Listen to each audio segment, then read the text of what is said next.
एक bell icon होगा, उसे दबा दीजिए ताकि रोज आने वाली वीडियोस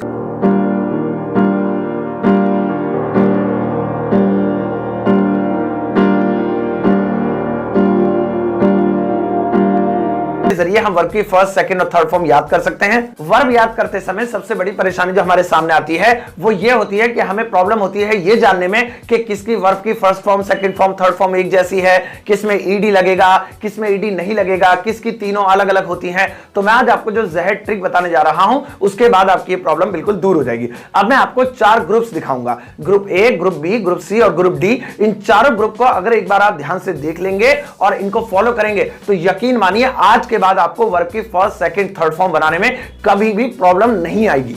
सबसे पहले यहां पर देखिए यह है ग्रुप ए और इस ग्रुप में जितने भी शब्द हैं उनकी तीनों फॉर्म्स एक दूसरे से बिल्कुल अलग अलग हैं। जैसे गो है तो गो की सेकंड फॉर्म वेंट है, तीसरी है गॉन, तो तीनों अलग अलग हैं। तो ग्रुप ए में यह माना जाएगा कि जितने भी शब्द आते हैं वो सारे जितने भी होते हैं उनकी तीनों फॉर्म्स एक दूसरे से अलग होती हैं। अब सवाल ये उठता है अच्छा सर ये टोटल कितनी होती हैं? तो यकीन मानो जितने शब्द इस वक्त आप अपनी स्क्रीन पर देख रहे हैं ग्रुप ए के, दुनिया में ये बस इतने ही हैं। मैंने टोटल यहां पर लिख दिए हैं, ज्यादा नहीं है। अब आपको कुछ नहीं करना है, इस वीडियो को पॉज करना है और इसका एक स्क्रीनशॉट ले लेना। अब उसे चाहे अपनी नोटबुक में कॉपी कर लेना या फिर आप स्क्रीनशॉट में से ही याद कर लेना। आपको ये ग्रुप ए पक्का याद कर लेना है। उसके बाद आपको कभी प्रॉब्लम नहीं होगी कि कौन से ऐसे शब्द हैं जिनकी तीनों फॉर्म्स एक दूसरे से अलग होती हैं। बस यही वाले हैं, जब याद हो जाएंगे तब क्या टेंशन है। अब ये है ग्रुप बी और ग्रुप बी के अंदर जितने भी शब्द होते हैं इनमें वर्ब की जो फर्स्ट फॉर्म होती है वो तो बाकी की 2 फॉर्म से, सेकंड और थर्ड से अलग होती है, लेकिन वर्ब की सेकंड और थर्ड फॉर्म दोनों एक जैसी होती हैं। मतलब ग्रुप ए में यह था कि तीनों अलग अलग थी और ग्रुप बी में क्या है, पहली ही अलग है, बाकी की 2 सिमिलर हैं। अब फिर से सवाल उठता है कि सर वर्ब तो हजारों हैं, ये कितनी हैं, इन्हें कितना याद करें? तो डोंट वरी गाइस, जितनी इस वक्त आपकी स्क्रीन पर है टोटल इतनी ही है। इनका भी स्क्रीनशॉट ले लो और उन्हें कहीं नोट नाट कर लो या फिर अपने फेसबुक पे प्रोफाइल बना के डाल दो ताकि याद करता रहे कोई, तुम ही याद करते रहो। और फिर आपको ये वर्ब्स याद कर लेनी है। ग्रुप ए और ग्रुप बी दोनों कंप्लीट हो गए। अब ग्रुप सी की तरफ चलते हैं। ये है ग्रुप सी। अब ग्रुप सी ग्रुप ए और बी से अलग कैसे है? ए में तीनों अलग अलग थी, बी में एक अलग थी, बाकी की 2 एक जैसी थी। और ग्रुप सी में वो वर्ड हैं जिनकी तीनों फॉर्म्स एक जैसी होती हैं, एक जैसी। फर्स्ट भी वही, सेकंड भी वही और थर्ड भी वही, बस कुछ की प्रोनाउंसिएशन जरूर बदल जाती है, यानी कि बोलने का अंदाज बदल जाता है, लेकिन उनकी स्पेलिंग और उनकी बनावट और उनका थूथड़ा थोबड़ा सब कुछ एक जैसा ही है। और यहां पर इस वक्त जितनी आप अपनी स्क्रीन पर देख रहे हैं ये भी टोटल ही हैं। तो इस तरीके से आप इनका भी स्क्रीनशॉट ले लो, ये भी किसी कोने में कोई टॉयलेट वगैरह की दीवार पे लिख दो और वहीं बैठे बैठे सुबह शाम याद कर लो, इन्हें भी रट्टा मार लो। और अब आखिर में यह है ग्रुप डी। अब यहां पर ग्रुप डी में देखकर कुछ बच्चे तो बड़े खुश हो गए होंगे, अरे यार ये तो 4-5 ही नजर आ रही हैं, इन्हें भी स्क्रीनशॉट लेके जल्दी से याद कर लो। रुक जाओ, ये आखिरी ग्रुप ही तो सबसे खतरनाक ग्रुप है, इसमें ये 4-5 नहीं है, नीचे देखो ETC भी लिखा हुआ यानी एटसेट्रा। इसका मतलब ये है कुछ तो ये है लेकिन हजारों की तादाद में और भी हैं।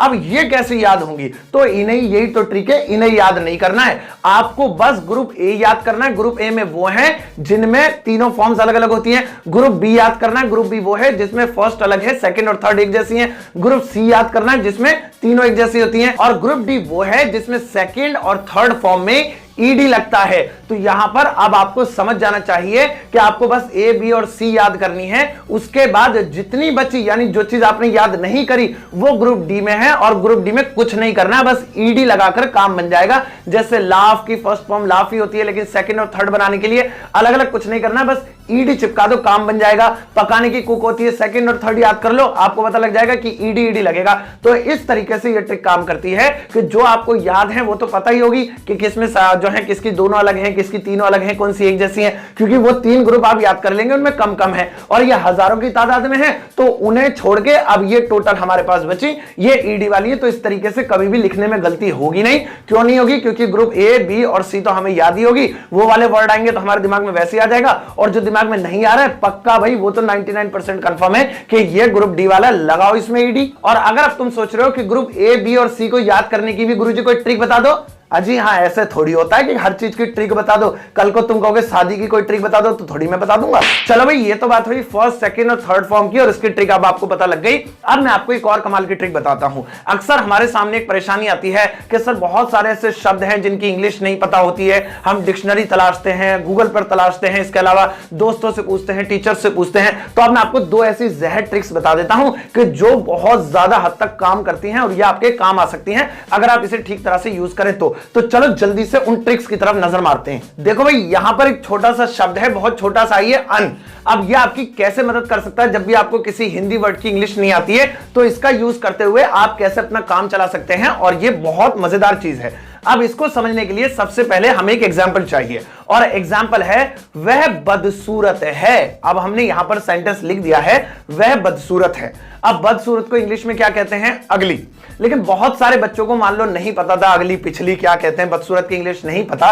तो जब भी हमें किसी वर्ड की इंग्लिश नहीं पता होगी तो ये छोटा सा शब्द हमारी बहुत मदद करेगा। अब देखना कैसे। अब वह के लिए मैंने लिख दिया शी और है के लिए इज। अब बदसूरत की मुझे इंग्लिश नहीं पता, तो देखिए कैसी ट्रिक है, कैसे काम करना है। जब भी आपको किसी हिंदी वर्ड की इंग्लिश नहीं पता तो हिंदी में उसी शब्द को उल्टा करो पहले। तो बदसूरत को अगर उल्टा करोगे तो हो जाएगा खूबसूरत। उल्टा करना मतलब उसका ऑपोजिट निकालना है, तो खूबसूरत। अब पक्का पक्का कई बार ऐसा देखा गया है, ऐसा मानना है, और 99% ऐसा होता है कि जिस शब्द की आपको इंग्लिश में मीनिंग नहीं पता होती उसी शब्द के ऑपोजिट वाले की आपको इंग्लिश में मीनिंग जरूर पता होती है। तो यहां पे बदसूरत का उल्टा है ब्यूटीफुल, यानी खूबसूरत। अब मैं यहां पर ब्यूटीफुल लिख दूं तो सेंटेंस तो गलत हो जाएगा, यानी वह बदसूरत है, शी इज ब्यूटीफुल, ये तो उल्टा हो गया। तो आपको अभी आधा काम तो कर दिया है, उल्टा करके आधा और करना है। इसमें अन लगा दो तो हो जाएगा अनब्यूटीफुल। तो अब हमने लिख दिया वह बदसूरत है, शी इज अनब्यूटीफुल। तो बिना अगली के यहां पर काम बन गया। देखा आपने, है ना कमाल की ट्रिक। हो सकता है शायद आपको पहले पता हो, लेकिन इसका यूज आज आप ढंग से सीख जाएंगे। एक बार फिर से कुछ और सेंटेंसेस पर इसको ट्राई करते और एक्सपेरिमेंट करके देखते हैं। हमारा अगला शब्द है खाना कच्चा है। अब खाना कच्चा है तो खाने के लिए लिखेंगे फूड, है के लिए लिखेंगे इज, फूड इज। अब कच्चे को इंग्लिश में क्या बोलते हैं? तो कच्चे को क्या बोलते हैं? नहीं पता। सो डोंट वरी, नहीं पता तो आप कच्चे को उल्टा करो पहले, यानी इसका ऑपोजिट मतलब निकालो हिंदी में। तो कच्चे का उल्टा होता है पका हुआ, और पके हुए को या पकने को बोलते हैं ना कुक्ड। कुक माने पकाना होता है, पके हुए को कुक्ड बोलते हैं। तो अब आपको वो कुक्ड लिखना है लेकिन अन के साथ, तो हो जाएगा खाना कच्चा है, फूड इज अनकुक्ड। अब ये वाला सेंटेंस देखो, कपड़े गीले हो रहे हैं। अब यहां पे मुझे इसको इंग्लिश में बनाना है। कपड़ों को लिखेंगे क्लॉथ्स, और रहा है, रही है, रहे हैं, ये तो प्रेजेंट कॉन्टिन्यूअस टेंस है ना, तो यहां पर आर लगा देंगे क्योंकि कपड़े एक से ज्यादा हैं। Clothes are. अब भाई गीले हो रहे हैं, गीले को क्या बोलते हैं? तो जल्दी से मोबाइल निकालेगा कोई डिक्शनरी निकालेगा, कोई गूगल पे सर्च करेगा। अरे यार, पहले अपना माइंड भी तो यूज करो, इंसान नाम की भी तो कोई चीज होती है, उसने सब चीजें बनाई है, ट्राई करो। तो यहां पे अगर आपको गीले की इंग्लिश नहीं पता तो कोशिश करो, क्या पता आपको इसके उल्टे वाले की मीनिंग पता हो, ऑपोजिट की मीनिंग पता हो। तो गीले का ऑपोजिट होता है सूखा, और सूखने को इंग्लिश में काफी लोगों को पता होगा ड्राई बोलते हैं। ठीक है, तो अब आप क्या करेंगे, यहां पर ड्राई में आईएनजी तो लगाना पड़ेगा ना, क्योंकि अगर गीला वाला, गीले को वैसे वेट बोलते हैं तो उसमें भी आईएनजी लगाना पड़ता है क्योंकि कॉन्टिन्यूअस टेंस है। तो आप ड्राइंग में आईएनजी लगा दो। तो जैसे मैंने ड्राइंग लिखा तो इसकी हिंदी हो गई कपड़े सूख रहे हैं, जबकि हमें तो गीले बोलना है, तो कुछ नहीं करना, अन लगा दो। अब यहां पे हमारा सेंटेंस अगर मुझे बनाना है कपड़े गीले हो रहे हैं और गीले की इंग्लिश नहीं पता, तो मैं बोल सकता हूं क्लॉथ्स आर अनड्राइंग। कुछ और सेंटेंसेस मैंने अन लगाकर यहां पर बनाकर दिखाए हैं। वीडियो को पॉज कर इन पर नजर मारना कि किस तरह से कोई शब्द जिसकी इंग्लिश मुझे नहीं आती मान लो, तो मैंने उसके उल्टे पर अन लगाकर यहां पर सेंटेंस रेडी कर दिखा दिया, और यह 100% काम करेगा, कोई इसे गलत नहीं बोलेगा। अब दूसरी ट्रिक सीखते हैं कि अन के अलावा दूसरी ऐसी कौन सी ट्रिक है कि जब किसी हिंदी शब्द की इंग्लिश ना आए तो हम उसे इस्तेमाल कर लें। तो अब दूसरी ट्रिक देखो, और वो ट्रिक यह है कि जब भी हमें किसी वर्ड की यानी किसी कार्य की, किसी हिंदी शब्द की इंग्लिश नहीं आती, तो उसकी जगह हम हार्डवेयर का इस्तेमाल कर सकते हैं। अब यहां पर हार्डवेयर शब्द आके आपके दिमाग में कंप्यूटर नाचने लगे होंगे, ऐसा नहीं है। हार्डवेयर का मतलब यह है कि बॉडी के किसी पार्ट से या फिर किसी दूसरी चीज से जिस काम को किया जा रहा है, वर्ब की जगह उसका इस्तेमाल कर सकते हैं। मैं आपको पहले एक इजी एग्जांपल देकर दिखाता हूं, फिर एक मुश्किल एग्जांपल देकर दिखाऊंगा।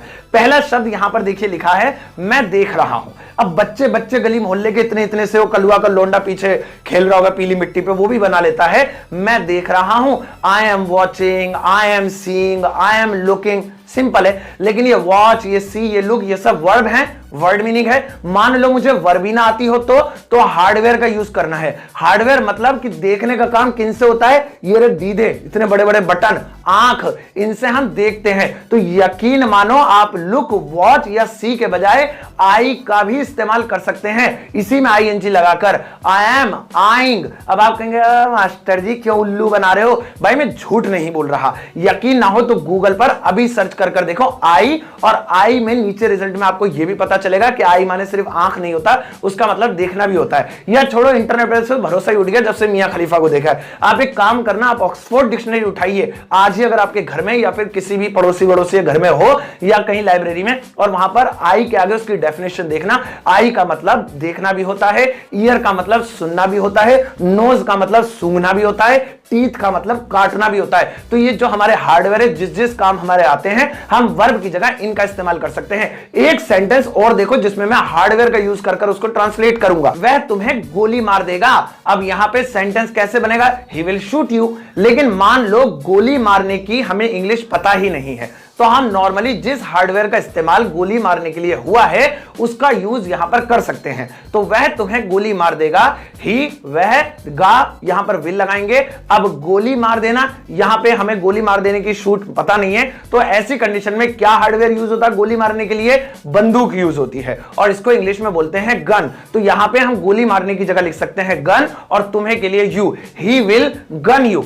अब कई चीज ऐसी होती है जो हमें हजम नहीं होती है, जैसे ये वाले सेंटेंसेस हो सकता है आपको अभी हजम नहीं हो रहे हो। अब मैं आपको कुछ ऐसे एग्जांपल्स देता हूं कि सबकी बोलती बंद हो जाएगी और आप कहोगे वाकई में सर ये बात सच है।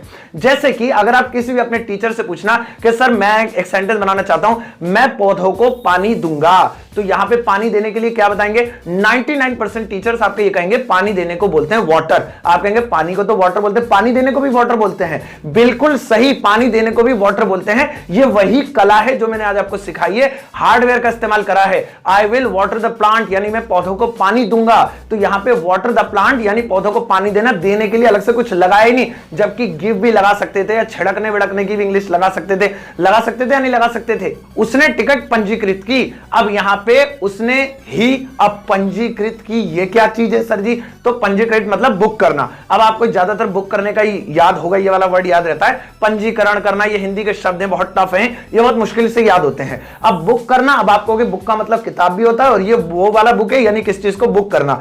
एक्चुअली में ये किताब वाला ही बुक है, क्योंकि पंजीकरण करना, पंजीकृत करने का मतलब यही होता है किताब में या रजिस्टर में चढ़ा लेना। तो किताब में चढ़ा लेना, तो वहां पर किताब यानी हार्डवेयर का इस्तेमाल हुआ है। तो इसीलिए जब किसी चीज को हम बुक करते हैं, यानी अपना नाम रजिस्टर्ड करवाते हैं उसके खाते में, उस किताब में, तो वहां पे बुक शब्द का ही इस्तेमाल होता है। तो हम इस गलतफहमी में होते हैं कि एक बुक का मतलब है किताब और एक बुक का मतलब है रजिस्टर करना, पंजीकृत करना। एक्चुअली में दोनों ही बुक है, बस वहां पर एज अ वर्ब यूज हो रहा है, यहां पर एज अ हार्डवेयर के तौर पे हम यूज कर रहे हैं। अब कुछ ऐसे ही सेंटेंसेस मैंने यहां पर बनाए हैं, इनमें मैंने वर्ब का इस्तेमाल नहीं करा है, बस हार्डवेयर का इस्तेमाल करा है कि जिसके जरिए वो काम किया जाने वाला था, उसी का इस्तेमाल करते हुए मैंने सेंटेंस को ट्रांसलेट किया। इस वीडियो को पॉज कर इन पर भी एक नजर मार लेना, आपको आइडिया मिल जाएगा और पता चल जाएगा किस तरह से हम वर्ब के बिना भी हार्डवेयर का यूज करते हुए सेंटेंस को बना सकते हैं। आई होप गाइज आज मैंने आपको जो फर्स्ट